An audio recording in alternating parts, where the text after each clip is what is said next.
जैसे ही आप CRM software में आईडी पासवर्ड एंटर करके लॉगिन करेंगे तो सबसे पहले आपको ऐसी स्क्रीन दिखेगी। तो CRM सॉफ्टवेयर में सबसे पहले हम देखते हैं कि हमारी जो नई लीड आती है वो नई लीड हमें CRM सॉफ्टवेयर में कैसे ऐड करनी है। तो उसके लिए लेफ्ट हैंड साइड टॉप पर देखो एक ऐड लीड का ऑप्शन है, वहाँ पर हम क्लिक करेंगे। जैसे ही हम ऐड लीड पर क्लिक करेंगे तो हमें ऐसा विंडोज दिखेगा। उसमें सबसे पहले हमें डेट डाल देनी है। डेट मतलब कि उस लीड को अभी हमें नेक्स्ट फॉलोअप कब लेना है या उसका नेक्स्ट वर्क कब करना है, तो वो डेट हम सिलेक्ट कर लेंगे। उसके बाद एम्प्लॉय आईडी मतलब कि ये जो लीड है उस वर्क को कौन मैनेज करने वाला है। अगर आप खुद मैनेज करने वाले हो तो बाय डिफॉल्ट यहाँ पर जो सेल्फ लिखा हुआ है वो सेल्फ ही रहने दो। लेकिन अगर वो लीड आपका कोई एम्प्लॉय मैनेज कर रहा है तो फिर यहाँ से उस एम्प्लॉय का आईडी सिलेक्ट कर लो।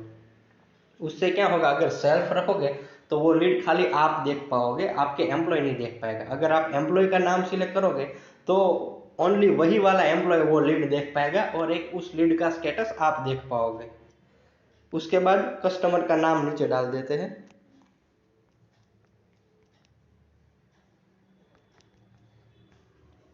उसके नीचे उस कस्टमर का एड्रेस डाल देंगे, उसके नीचे उसका मोबाइल नंबर डाल देंगे।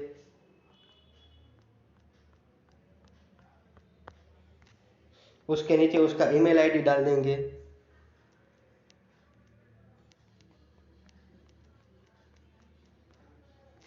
उसके नीचे उस कस्टमर का क्या वर्क करना है वो डाल देंगे, रिमार्क लिख देंगे। कोई रिक्वायरमेंट उसकी स्पेशल रिक्वायरमेंट है तो वो डाल देंगे। अगर हमने उसको कुछ प्राइस बोला हुआ है तो वो डाल देंगे और उसका वर्क स्टेटस डालकर लास्ट में नीचे जो सेव का ऑप्शन है वो डाल देंगे। जैसे ही सेव पर हम क्लिक करेंगे तो हमारी लीड है वो सेव हो जाएगी। हम वापस से डैशबोर्ड पर आ जाएंगे। यहाँ पर जितनी जितनी लीड जिसको हमें मैनेज करना है वो सब यहाँ पर हमें दिखेगी। ये जो सारी लीड दिख रही है, जो हमारे सारे कस्टमर की लिस्ट या हमारा फॉलोअप दिख रहा है वो डेट वाइज दिखेगा। मतलब जिसको हमने फर्स्ट प्रायोरिटी पे सेट किया था वो टॉप पर दिखेगा और जिसको हमने लास्ट प्रायोरिटी पर रखा था वो नीचे दिखेगा। जिससे क्या होगा कि हमारा जो वर्क है वो प्रायोरिटी बेस्ड होगा। तो जो इम्पोर्टेंट वर्क है वो छूटेगा नहीं, हम भूल नहीं जाएंगे और वो हमें टॉप पे रिमाइंड करता रहेगा। अभी मान के चलो कि हमें जो पहला बंदा है, जो पहला कस्टमर है, उसका फॉलोअप लेना है। तो अगर हमें उसको कॉल करना है तो उसका जो मोबाइल नंबर है वहां पर हम जैसे ही एक बार क्लिक करेंगे तो उसका कॉल डायल हो जाएगा ऑटोमेटिक। देखो ऐसे सीधा हमें उसको कॉल ही करना बाकी रहेगा। अगर हमें उसको व्हाट्सअप मैसेज करना है तो नीचे सेंड मैसेज पर जैसे ही हम क्लिक करेंगे तो उसका व्हाट्सअप खुल जाएगा। और अगर हमें किसी को मेल करना है तो उसके मेल पर जैसे ही हम क्लिक करेंगे तो उसको डायरेक्ट उसका ईमेल आईडी ओपन हो जाएगा। उसका ईमेल आईडी भी लिख लेंगे, हमें खाली मैसेज का कंटेंट ही कॉपी पेस्ट करना है। अभी मान के चलो कि किसी को हमने कॉल किया फॉलोअप के लिए, ये जो पहला है महेश बाबू, हमने उसको कॉल किया, उसके साथ हमारी बातचीत हो गई और उसका नेक्स्ट फॉलोअप अभी कोई आया, उसने ऐसा बोला कि भाई डॉक्यूमेंट बाकी है, मुझे परसों कॉल करो, परसों हम मिलकर डील डन कर लेते हैं। तो फिर हमने कॉल किया, उसके साथ बातचीत हो गई। अभी हम इसमें मेंटेन करेंगे महेश बाबू के नाम पर जैसे ही क्लिक करेंगे तो एडिट मोड पे आ जाएगा। अभी हम उसकी जो नेक्स्ट डेट है 2 की जगह परसों बोला तो नई डेट डाल देते हैं। आज 12 तारीख है तो 14 तारीख डालकर हम सेट कर देते हैं और फिर नीचे हम अपडेट कर देते हैं। स्टेटस में लिख देते हैं कि डॉक्यूमेंट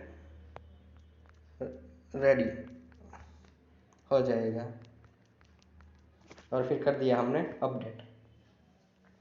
जैसे ही अपडेट कर दिया देखो वो टॉप पर से चला गया। वो अभी हमें रिमाइंडिंग कब करेगा, जब 14 तारीख होगी तब वो हमें रिमाइंडिंग होगा महेश बाबू का। तब तक जो पुराने काम बाकी उसका लिस्ट आएगा। अभी इसी तरह मान के चलो कि कोई नया कस्टमर है, उसका काम अगर कंप्लीट हो जाता है तो नीचे चूज स्टेटस के अंदर हम उसका स्टेटस मैनेज कर सकते हैं। अगर डन हो गया है तो वर्क डन पर सिलेक्ट करके अपडेट करेंगे तो वो हमारा जो डन वाला रजिस्टर होगा उसमें चला जाएगा। अगर डील कैंसिल हो गई है तो कैंसिल सिलेक्ट करके अपडेट करेंगे तो वो हमारा कैंसिल वाले रजिस्टर में हो जाएगा। और अगर इंक्वायरी की फ्रॉड है तो हम यहाँ पर नीचे डिलीट रिकॉर्ड पर क्लिक करके इसे डिलीट भी कर सकते हैं। और मान के चलो मैंने इसको वर्क डन करके अपडेट कर दिया तो ये जो हमारा डन वाला रजिस्टर है उसके अंदर चला जाएगा।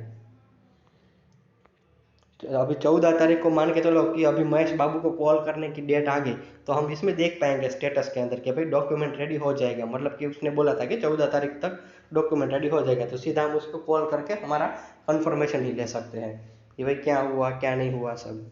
इसके अलावा हमारे सीआरएम सॉफ्टवेयर में एक और चीज़ है। अभी मान के चलो कि कस्टमर के साथ आप कनेक्ट तो हो रहे हो, लेकिन कुछ कुछ टाइम पे फेस्टिवल पे या वीकली उसके साथ टच में रहना है। अभी इस सब बंदे ने बोला है कि मुझे 14 तारीख को कॉल करना है, लेकिन 14 तारीख से पहले वो बंदा हमसे डिस्कनेक्ट ना हो जाए, तो उसके लिए हमें कनेक्ट रहना है। तो उसके लिए हम क्या करेंगे, सेंड मैसेज पर क्लिक करेंगे तो व्हाट्सअप खुल जाएगा। अभी हमारे सॉफ्टवेयर में यहाँ टॉप पर right hand side AI post करके ऑप्शन है, वहां पर हमें क्लिक करना है।